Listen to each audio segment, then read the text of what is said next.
Hello everyone.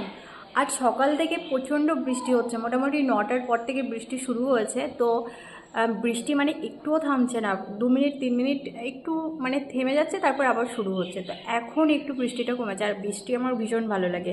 বৃষ্টি হলে মানে আমার ভীষণ হাত পা ভেজাতে বিশেষ করে খুব ভালো লাগে, কিন্তু আজকে সেই সুযোগটা আমার হয়েই ওঠেনি।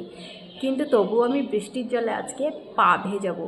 আর সেটা কিভাবে, চলো দেখিয়ে দিই। তো আমি এখন চলে যাচ্ছি ছাদে, গিয়ে দেখি জল জমেছে কিনা।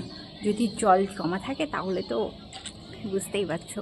তো দেখো এই দিকটাতে জল জমে আছে, এই যে এই জল জমাতেই আমি এখন ভেজাবো পা।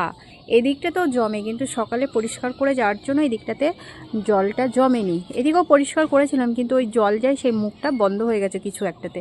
তো যাই হোক, এই আমি জুতো খুলে নিলাম আর চলো। কার কার ভালো লাগে এরকম অবশ্যই কমেন্ট করে জানাও। কার কার বৃষ্টির জলে পা ভেজাতে, বৃষ্টির জলে হাত ভেজাতে ভালো লাগে, অবশ্যই কমেন্ট করে জানাও। আর বৃষ্টি কার কার ভালো লাগে, বৃষ্টিটা কার কার ভালো লাগে, আর বৃষ্টির ওয়েদারটা কার কার ভালো লাগে অবশ্যই কমেন্ট করে জানাও। বিশেষ করে বৃষ্টি যখন ঝমঝম করে হয়, তখন ছাতা হাতে নিয়ে পা ভিজেতে বেরোতে মানে এত ভালো লাগে। আর জানালা দিয়ে এরকম হাত বার করে এরকম বৃষ্টির জলের এরকম ছিটা নিতে ভীষণ ভালো লাগে।